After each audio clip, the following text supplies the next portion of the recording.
Europa.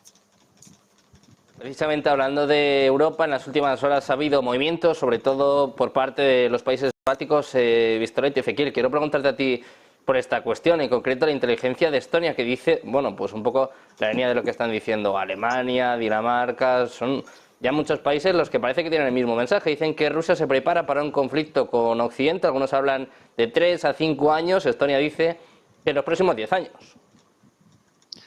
Bueno, ¿por dónde comienzo?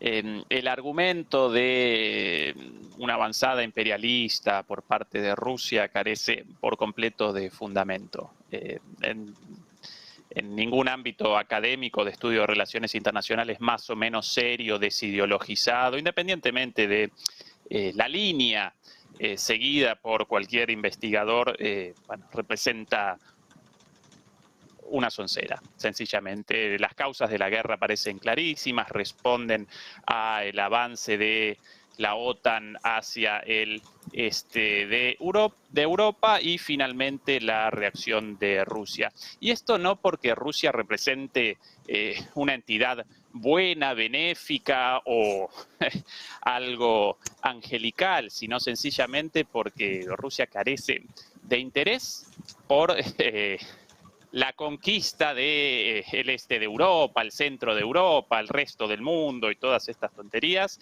y además carece de las posibilidades también, y más aún desde el inicio del ataque ruso en 2022 y los cambios sufridos por la forma de desarrollo de la guerra, a partir de los cuales cualquier ofensiva militar presenta un costo altísimo con respecto a las acciones de defensa, principalmente por la aparición de los drones y la masificación de los drones. Eso con respecto a la vocación imperialista de Rusia. Respecto a lo de Estados Unidos, la relación de Estados Unidos y la OTAN, podemos sí realizar un análisis formal, incluso legal, respecto a los requerimientos para la aprobación o la desaprobación de una cosa o de la otra, pero Estados Unidos, en términos prácticos, hoy día ya abandonó la OTAN. ¿Sí? La OTAN participaba hasta hace muy poquito. Hombre, por favor. ¿Puedo redondear, por favor, la idea? Después, si vos querés, podés presentar tus argumentos libremente nuevamente. Bueno, hasta hace nada patrocinaba la guerra, de hecho motorizó esta guerra de innumerables maneras, la patrocinaba hasta hace nada y de la noche a la mañana, cuando determinó que ya no representaba un negocio por las consecuencias generadas por esta guerra, inmediatamente determinó abandonar el apoyo militar y económico, con lo cual, en términos prácticos, ya abandonó su principal participación en la OTAN y ahora aparece Trump con el mensaje de vamos a despachar la guerra en 2 días. Si no realizan una contribución, entonces no vamos a ayudarlos con la seguridad. Con lo cual, esa es la situación. Después, más allá de si puede o no puede con un voto más o con un voto menos, lo mismo que con los acuerdos de libre comercio. Según la normativa estadounidense, los presidentes no pueden determinar la participación o no en los acuerdos de libre comercio porque debe convalidarlo el Congreso, pero cuando Trump en su momento determinó el final del acuerdo de libre comercio en negociación con la Unión Europea, el llamado TTIP, y el acuerdo también entre Canadá y la Unión Europea de manera indirecta, bueno, en poquitos días ese proyecto desapareció en el aire como si nada. Una vez más, el problema para Europa aparece en una línea equivocada con respecto a los propios intereses securitarios de Europa, en primer lugar por esta subordinación sin sentido a los Estados Unidos en lugar de generar instituciones securitarias propias, en segundo lugar por generar un conflicto con su vecino. imposible una Europa segura sin Rusia y más aún, imposible una Europa segura contra Rusia. Pero bueno, esa representa la política de la Unión Europea desde hace bastante tiempo y bueno, esto generó que la OTAN, desde la caída de la Unión Soviética y el fin del Pacto de Varsovia, momento hasta el cual la OTAN había realizado su función como alianza defensiva de manera exitosa a través de la disuasión, pero a partir de entonces desaparece el enemigo y metamorfosea la OTAN de una alianza defensiva hacia una alianza ofensiva, sin el más mínimo beneficio para Europa, en el caso de España mucho menos, porque las hipótesis de conflicto no aparecen ni en Libia, ni en Ucrania, ni en Yugoslavia, sino en el sur con Marruecos. Y bueno, a partir de entonces Europa comienza a acompañar estúpidamente la política de expansión de la OTAN, motorizada por sectores de Estados Unidos, no por todos los sectores de Estados Unidos, porque muchos inteligentemente vaticinaban que esto generaría un enfrentamiento con Rusia y finalmente lo generó.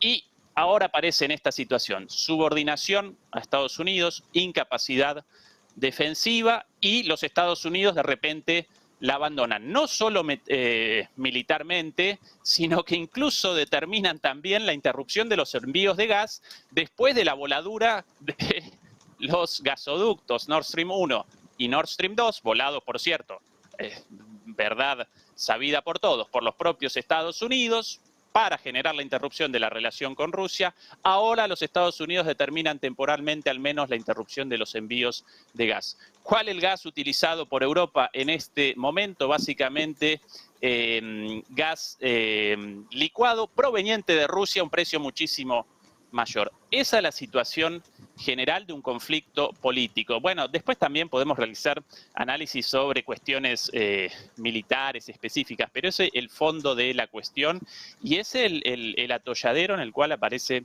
Europa con estos liderazgos actuales verdaderamente incapaces a todas las luces y una población lamentablemente desmovilizada, lamentablemente excesivamente pasiva. He visto que no estaba nada pasivo, en este caso era Guillermo, veía que no estabas en desacuerdo en este caso con Ezequiel. Quiero saber qué opinas de todo lo que ha comentado y sobre todo de esta nueva advertencia por parte de un país europeo diciendo, bueno, que Rusia va a atacar a un país de la OTAN. Llevamos varias semanas, meses viendo este tipo de mensajes. Sí, no solamente es que en los ámbitos serios de relaciones internacionales y estudios estratégicos, contrariamente a lo que decía mi interlocutor, si se contempla esa hipótesis, sino que los servicios de inteligencia de los países de la OTAN realmente lo contemplan. Es decir, no es algo que vengan desde ciertos think tanks que puedan tener interés político en fomentar un discurso antirruso, que eso también existe, ¿no? Sino que de los propios servicios de inteligencia así se establece.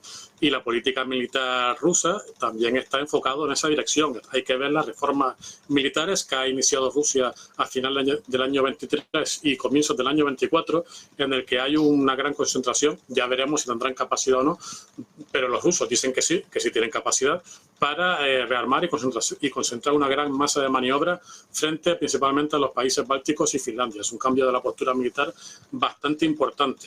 Y después también tenemos que los propios rusos, más allá de que esto no es una cuestión de opinión, sino que es información que ocurrió en enero del año 22, que los propios rusos han exigido a la OTAN que se retire a las fronteras del año 96, ¿no?